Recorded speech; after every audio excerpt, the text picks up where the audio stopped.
lightning like Steve McQueen. I'm in the fast lane when the light turns green. And I built tough, I ain't nothing but grit. Cause I made rugged blood, sweat, and spit.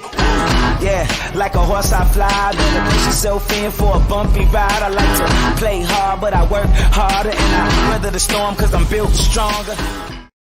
What is up, ladies and gentlemen? We are back. We are live. It is the Freight Coach Morning Show, the top morning show in transportation, coming to you guys every single weekday, 8:30 a.m. Pacific, 10:30 Central, to break down some industry headlines and, most importantly, provide some actual fucking insight into what all of this information means, how you can apply it to your daily life, and most importantly, how you can stay in business with it. You know, it's why I proudly fly this American flag behind me every single day. It's because I'm living my American dream. I want to help each and every one of you guys do the exact same. I got a very special guest for you guys today. I'm just going to bring her up right away. She's a fan favorite. She's the reason why everybody comes back at the end of it all. Is my friend Stacy Steen from VHub.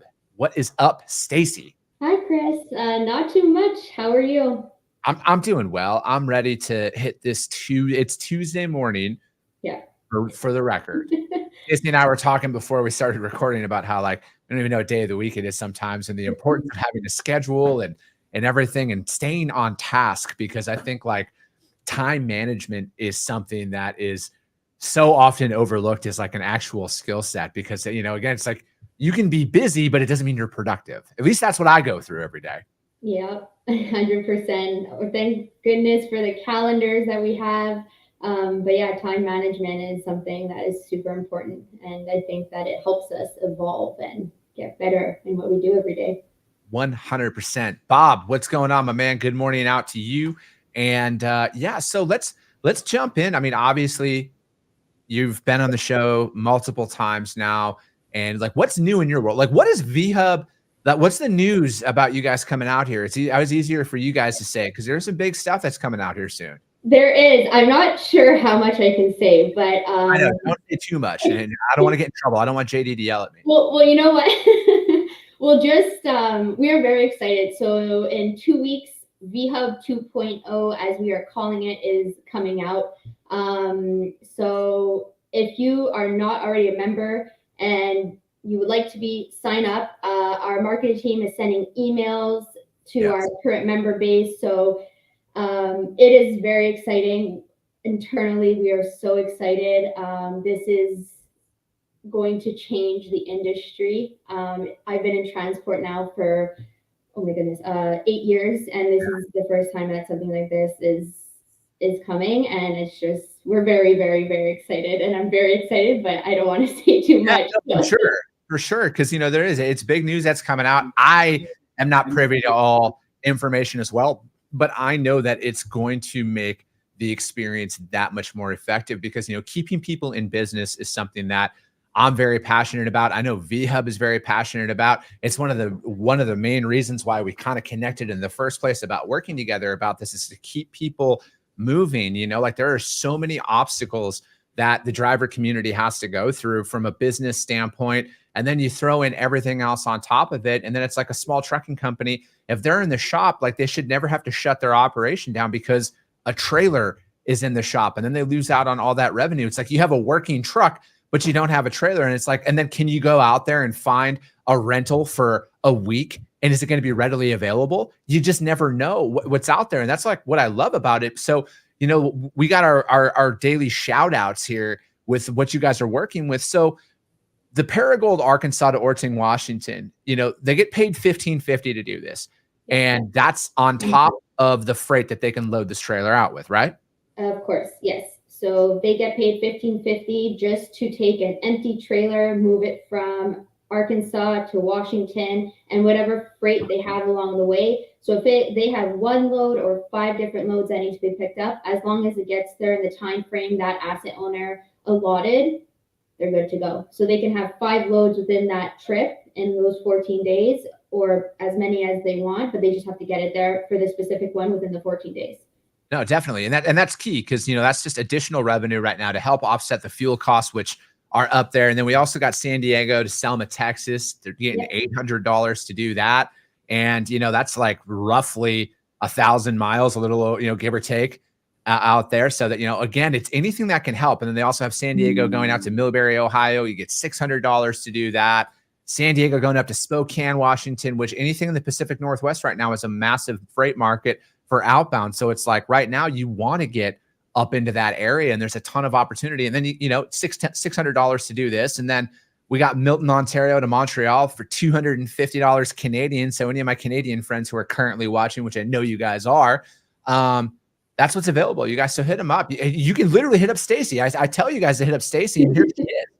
Hit you know, it's just also being creative. So being with VHub, I've learned so much. I was in trucking before, so I was, you know, in operations with the power units. But in regards to freight, carriers, shippers, all that kind of stuff, this is new to me, and I'm learning as well. And just educating yourselves as carriers or owner operators on the possibilities there are out there is just so important. And finding those things that'll help your business is just something that, you know, that we are hoping to provide to the transportation industry. And it's very exciting. And, you know, for that the Milton to the Montreal, it's like we have trailers right now in Dallas, Texas that need to go up to the GTA, which is the general Toronto area. So you can take a trailer from Dallas, go up to Toronto, take that trailer in Milton and go to Montreal if that's where the driver needs to be to get home. So, you know, it's just thinking of those options and creating that opportunity for yourself. No, and that's exactly it. And, you know, and it's like, right now with all of the uncertainty in the freight market from a spot market perspective and everything else, and you see a lot of information out there, it's like, those are very real conversations that a lot of business owners are having right now is how do we stay in business? You know, like what does a lot of this stuff look like? And, you know, I just released a brand new episode on my podcast with, Marcus Cooksey. He's the CEO over at Duke.ai, and it's automated back office. So it's like they do like IFTA, everything, keeping your books in line, because it's like, you never know where, you know, like, cause like for me being in business, that was like the greatest thing I did was I hired out a CPA and a bookkeeper right away, because it's like, how do I get my money to work for me? You know, cause and then again, it's like seeing it all listed out, like, what am I overspending on in certain categories that I could allocate to other categories of my business to help me navigate through this? Because with all the uncertainty that's going on in the market, someone's going to win, you know, like someone's going to come out on top. And it's like, these are very real things, but it's like, there's solutions that's out there. And that's like one of the biggest things that I love the most about VHub, you know, because it's like, to me, it's like you guys keep people in business and your network is key. And then you guys have other resources as well through Finlock, you know, about purchasing trailers and everything else and doing all of that stuff and financing. And like, it's so important to talk to people. And like, that's why all the stuff that I put out there, to me personally, it's like, it's just education based, because I want to see people stay in business, because it's a very real thing, you know, like with gas prices being what they are right now in the States. I mean, fuel's still at $5.31 a gallon, you know, and days to pay start getting messed up during these times. And, you know, the drivers and people on the bottom end of the spectrum of the transaction are generally paid last, it seems. And, you know, but again, it's like, as an industry, we got to come up with best practices to keep people in business. Cause like, we're fucked. If a mass exodus of drivers happens, we're fucked. Yeah. And, just VHub 2.0 is going to make a lot of lives so much easier. So very, very, very excited. Just wait. Whitney Fowler, good morning to you. Sunny Sharma, good fucking morning, Orange Shirt Gang. He's coming in from Honolulu today.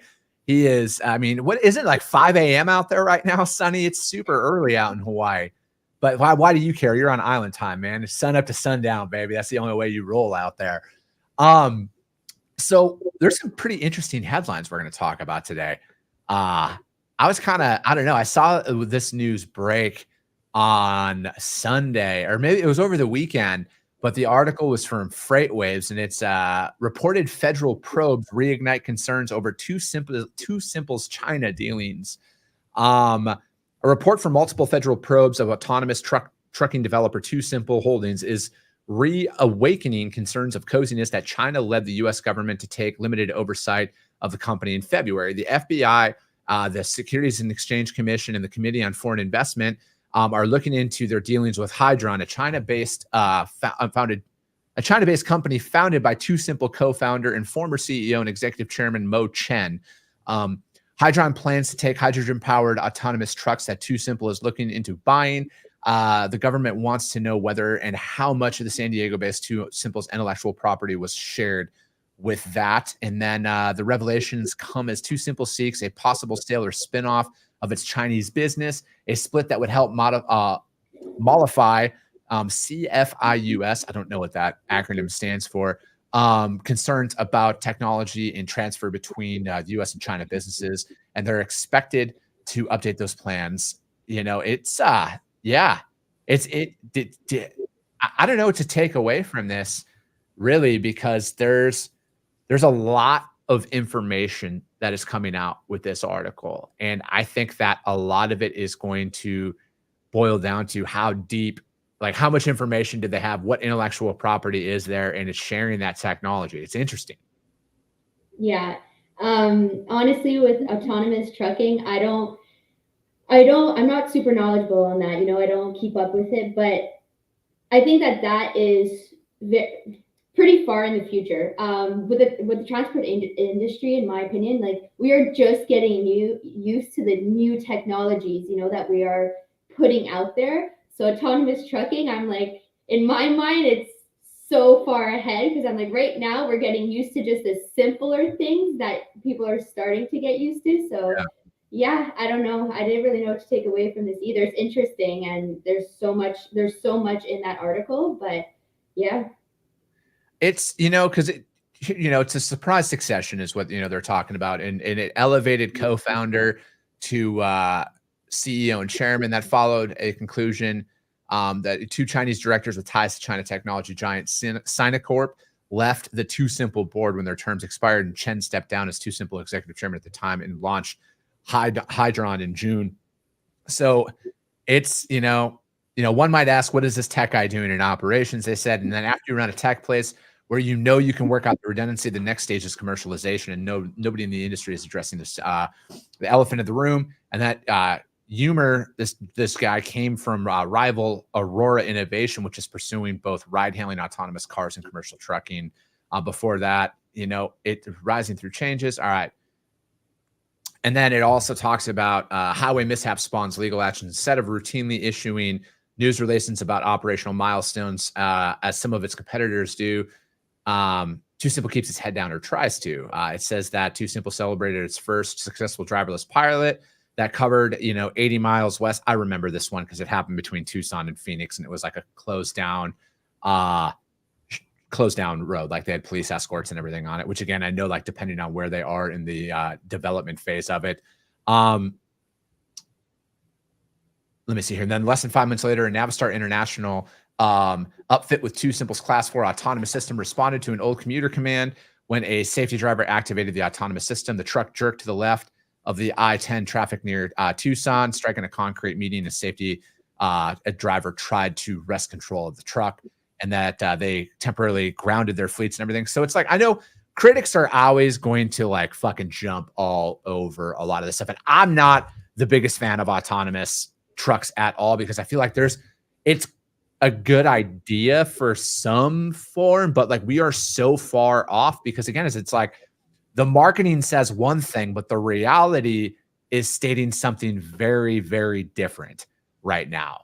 And it's, again, there's a lot of stuff. And then it's also like a lot of these things that are like heavily invested, I don't know, like my whole thing with a lot of these things is it's like raising money is one thing, but are you making money? Like there's a big difference. It's like everybody celebrates the raise, but doesn't really talk about, are you profitable? And I know some companies have a runway. They got like, hey, we got 4 or 5 years path to profitability, but it's like, I just want the truth to come out in the sense of like, this is how far away we really are from it. And I know that doesn't bode well for investors. Yeah. Yeah. And one thing that I found interesting was, I think they called it HD mapping. And someone asked, like, what happens, with construction, like if construction pops up and that kind of stuff. But I mean, there can always be issues in technology no matter what, right? So like they're talking about HD mapping and how if there is construction, then it's gonna continuously update. But I don't know. I don't know if I'm a fan of it. Like I haven't done enough research on it to see where they are or what their plan is. But there's a lot to think about, and it's just safety, right? Safety of other drivers on the road, safety of everyone. No, absolutely. The motoring public needs to be sold on this before we can go out there and put it out there. And I think like the idea is one thing. I just think like we're so far away from reality. And, you know, again, we need people to stay in this industry. We don't need to deter anybody from the trucking industry. Like, why would I get into trucking if they're going to be all autonomous in 5 years? That is not the case. That's not the case at all. That one, you know, again, I'm going to keep my eye on this one because obviously relations between US and China right now are not good. And you just never know what kind of shit might transpire from this. I'm not going to put on my tinfoil hat today, but anyways, that article is from FreightWaves. Reported federal probe reignites concerns over TuSimples China dealings. All right. Next couple of articles are actually going to be from Fleet Owner, fleetowner.com. And as always, you guys have put all the links to the articles on the replay on the Freight Coach YouTube channel, as well as the Coffee with the Freight Coach podcast audio only replay. The links to the articles will be up there. And if you do your boy a solid, if you're going to go over there and subscribe and share and, you know, rank the show, it just kind of helps with all that stuff out there. I appreciate it. But back to the articles, as always. FleetOwner.com, managing fleet cash flow amid uncertain, even scary economic climates.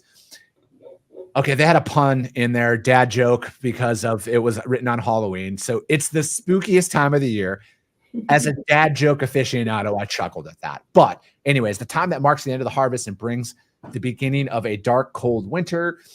Fuel prices are at record highs. Some areas in the world are worried about grain and food supply shortages amid Russia and Ukraine, and then fuel uncertainty in some European countries have people frightened they might have limited natural gas to heat their homes this winter. Here in the U.S., inflation has hit a 40-year high of more than 8%. On the other hand, analysts predict inflation will slow to about 4% next year. However, 4% is still too high. I would agree with that wholeheartedly. We've been living anywhere from 1% to 3%. And this came from where Lee Glasgow, is a senior freight and transportation logistics analyst at Bloomberg. And the outlook for the economy is not fantastic. We are not in a recession now, he added, which I don't know how anybody can sit there with a straight face and say that it's not, because it fucking feels like it. But noting the chance of a recession in the U.S. is about 60% compared to Europe's 80%. At the end of the day, there's a true chance the U.S. is going to be in a recession. I believe any recession in the U.S. will be short and shallow. And industry analyst and financial expert Steve Smith. Jesus, that is a job title and a half. Chris Henry and Zach King joined. This was at the ATA event. So when it comes to because this, I think this is the thing that affects. I mean, the 97% of the trucks on the road that are small fleets, it is that cash flow perspective. It is because managing cash flow is fucking key, because again, it's like, all your bills are always due at one point of the month, or there's 2 points in usually the beginning and the middle of the month is when a lot of those bills are due.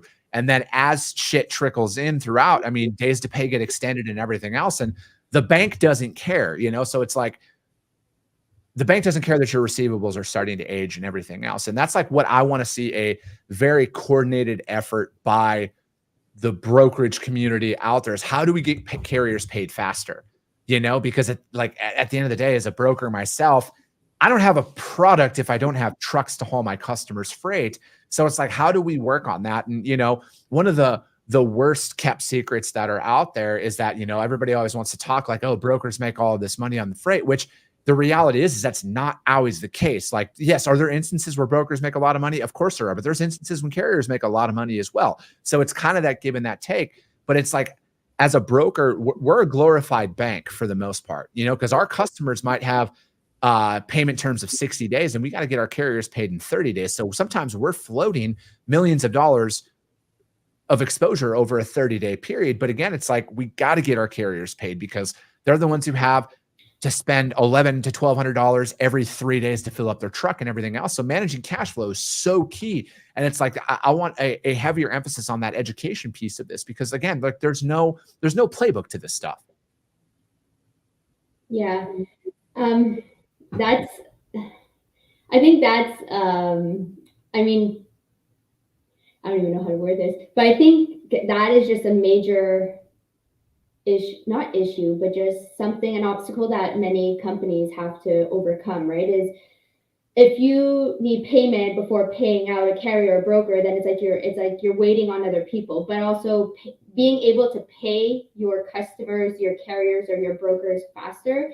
I mean, I think as soon as you can, you pay them right away. Like I personally think that it should be like a weekly thing, right? Where it's like week after week, it's like you're sending out payments. But I mean, I know it's more complicated than that. I'm not in accounts receivables or payables, so I know there's a bunch of other things that they might need to go through. But yeah, it's definitely something that is an obstacle that has, or more education, like you said, is needed on that. No, absolutely. I would agree with that. But, because they're talking about this like daily sales outstanding. If you don't know, you can't fix it. You have to know what your revenue is. And if you can cut your DSO by 2 days, how much more cash does that give you to do things that you need to do? If you're a $150 million company, you're doing about $3 million a week. If you can cut 2 days of your DSO, you have 1.2 million in cash that you have more readily available to do things with. And then it's analyzing in lanes and investing in training. Analysts also stress the need for fleets to invest in their sales force, putting money into training and thoroughly evaluate their networks to pursue the lanes and benefits of their business operations. Let me see here. They go off of a customer study from 10 years ago. It allowed us to identify those lanes and go back to our customers and say, hey, I'll give you capacity, but I would really like to give you these 5 lanes back. And once you have that information, they'll buy in because all they want is capacity. I mean, and it's true, is you need to think about that long term. Like, what is the most profitable lane for your organization? Because not every lane out there is going to be. And I understand the give and the take of, hey, you have to take on some lanes as like loss leaders to earn their business as a whole. But it's like after a while, and you identify like, hey, this is not a solid lane for my operation, you need to find another customer that aligns with that. Because again, there's more freight out there than a lot of people realize, I think, Stacy. And I think a lot of us kind of get stuck on, because sales is a very mental anguishing job, because there is so much rejection. There is so much of that going on that when you get a couple of yeses, you want to hold on to those yeses. And, and then frankly, if you get a couple of maybes as well, sometimes hanging on to those maybes costs us a yes, because like we think that it's going to materialize in something and it never does. And, so again, it's like, how do you reinvest in your business to like really get the structure built out so you can weather through these changing markets? Yeah. And I think like they said in the article, there was something saying, it's kind of a give and take. So it's reassess your lanes, what's profitable and what's not, but don't say, hey, I don't want any of these lanes. Like, give me some better ones or give me new ones, right? It's like, okay, I'm going to give you back these 5 lanes for my capacity. And so that was just interesting. It's like compromise, where it's like, I'll give you back these 5 lanes and then you'll get my capacity, instead of saying, I don't want any of these lanes, so that was interesting. And another interesting thing that I connected with in this article is a lot of frontline workers don't know what's going on. Yeah. So they don't know how well the company's doing, and that is very important. And from what I've learned being an operations manager is these people just want to know, the employees want to know what's going on. You give them a quarterly meeting, a quarterly review, and say, hey, this is what's going on. This is what we need to do. Most of the time it's going to be implemented and they're going to work towards that. So I just think that open communication and transparency with workers also will help your business down the line. Yeah, very well said. That article, you guys, fleetowner.com, and that is all about managing fleet cash flow amid uncertain economic climate. And I think that is something a lot of people are looking into right now. And then the last article, fleetowner.com, new survey finds more peril ahead for owner operators. Slowing economic activity and correcting supply chains have reduced the need for capacity and are driving the outlook for rates and demand lower. And then that was a Bloomberg. This is according to the latest Bloomberg intelligence/truck stop survey for owner operators. Sentiment among survey respondents is the spot truckload market has turned significantly more bearish, according to survey respondents, about the prospect for demand and rate growth. Current spot market conditions may likely force a rebalancing, forcing higher cost carriers to reassess their operations. Let me see here. It also shows the survey is pessimism among carriers has touched the pandemic lows seen more than 2 years ago. In the first quarter of 2020, about 33% of respondents expect load growth to decline in the next 6 months, the lowest reading since the first quarter of 2020, and significantly higher than third quarter of 2021 at 9%. Many carriers raised concerns over the strength of the upcoming peak season. Refrigerated carriers were the most optimistic, with only 10% of those surveys projecting a volume decline in the coming months. Spot rates decline, impacting carrier sentiment. Spot rates, many owner-operators and small carriers depend upon, excluding fuel charges, have fallen 31%. And then also total demand turned down. Okay, hold on. Sorry, my brain works faster than my mouth sometimes. Total demand turned down in third quarter of 2022. 74% of respondents noticed a drop from second quarter, and about 57% said volume growth was down a year earlier. A typical carrier reported an average decline of 30% out there, which is in line with a 37% drop. I think, me personally, again, and I was kind of touching on this yesterday. Obviously, the market that we're in, contracted rates for 2022 were extremely high. And that is why the spot market rates fell off, because everybody was honoring their contract because you make a lot more money. That's what drives tender rejections to drop to significantly low levels, is why would you reject a load that you are making a lot of money on? And now rebids, new bids for 2023 are happening right now. It's bid season. There's a bunch of stuff going in. People are going to have to go aggressive. And with freight volumes leveling out, people bid off of volume. They're not as concerned about profit as they are about, hey, I just want the freight for when it picks back up, and then they make their money in volume. That's how a lot of service providers operate in. But what that drives, though, and this is where I want people to kind of focus on, is I can't say when in 2023, but that will eventually be the tipping point to where the rebalance will have officially started and the spot market will start taking off again, is because people are going to roll the dice and be like, hey, I'm going to try and make more money out there in the spot market. So they're going to reject tenders. That is what the headlines will be at some point in 2023. I'm putting on my Freight Coach Stradamus hat right now. You'll see tender rejections are fucking increasing. Everything else, what's going on? It's because people can make more money in the spot market on other lanes and other areas. That's my guess for 2023. I can't say when it's going to happen. I don't have a crystal ball, but that's how the freight cycle will start to rebound. And then you'll see more spot market opportunities that come out there. And there is some life out there. Dean Croakey from DAT put it best a few months ago. He said, hey, Q1, have your payments stashed up in the bank to cover your Q1, because nobody can sit here and say specifically how much volume is going to be there and what those rates are going to look like. So, Chris, I actually have a question for you rather than a comment. So, in regards to the spot market, would a spot market be beneficial for a broker or carrier, for their less, traveled routes? Like, is that something that a carrier or broker would be like, hey, you know what? I have my contracted, but I'm also going to check out the spot market to try to get a market in those areas. Yes and no. So the spot market generally evolves in its additional capacity. All right. So say I have a 15 truckload contract a week with my customer from Dallas, Texas to Charlotte, North Carolina. Well, they might have 18 loads this week, and my network of carriers might not have them. So I'm going to source a spot market carrier for that load for the additional 3. Or there's a brand new customer in the exact same city. So that contract was from my customer, which goes to their customer A. Well, now they have just landed customer B in the exact same freight market, and that just got 30 new loads dropped on it. And they see the data too. So they're going to be like, hey, our contract is, X, let's throw it out to the spot market to see if we can get it for cheaper and everything else. And that's what the game is kind of played at scale. But not everybody. A lot of shippers have way too much volume of freight to even try that, But again, spot market freight tends to materialize when people know that they can make less money, or they can not make less money, excuse me. They can make a larger profit if they put it out there on the spot market as a whole. Because, unfortunately, in the free market, when people have contracted carriers at $2,000, not everybody, and I highly advise against this, because I think this is short term and this is bullshit business practices.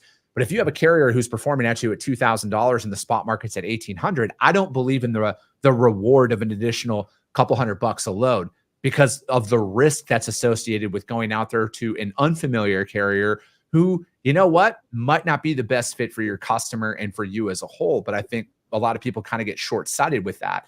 And then adversely, you can lose a lot of money on the spot market as well because it's a gamble. You know, like you might think that the market's going to be at 2,000. Well, it turns out the spot market's sitting at $2,700 today. You just lost. You know, so again, it's a gamble for the most part. And I feel like there is a lot more consistent freight opportunities that are out there. It just takes a lot more effort to get to that point, Stacy. And that's an effort that a lot of people don't necessarily want to invest in. And that's why people kind of hang out in the spot market because the freight is not as readily available. But again, any carrier that's watching this right now, you guys rest assured, 90% of the freight that's moved doesn't even see the spot market. The overwhelming, you got to think like realistically, it's about 10 to 15% of the freight that is out there on the spot market or that's moving in the freight world makes it out to the spot market. But adversely, there's like 85% of the fleets that are on the road that live and die by the spot market. So you're really fighting for pennies out there and your competition is going to drop that price down. And brokers know that, customers know, everybody knows, like it's not a secret that that's what goes on. And I think if you make a coordinated effort, back to the previous article that we were talking about, make a coordinated effort to develop a sales force of some way, shape, or form to find consistent business. And I think if you can identify that, you will have no problem making it through this market and what it's going in, because somebody's going to come out of this a winner. All right. At the end of the day, people are going to win out of this market. And is it going to be you or your competition? And that's a question that I feel like a lot of people need to ask themselves. But that's it for today. We kind of blew through those 30 minutes, Stacey Steen. How can anybody reach out to you and find out more about you and VHub and everything else?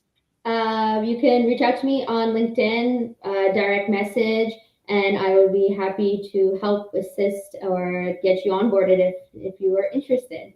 Which you should be, because very excited things are coming. Exactly. They keep the neon light on. And if you like to see the old orange polo every day, fucking hit them up. Do your boy solid. But hey, that's it for today, you guys. The Freight Coach Morning Show. We are the top morning show in transportation. We are live every single weekday, 8:30 a.m. Pacific, 10:30 Central. And if you saw value in this, you guys, share the show. That's all I can ask at the end of the day, because if you see value in it, your network's going to see value in it as well. I appreciate you guys all so much, and we'll be talking to you soon.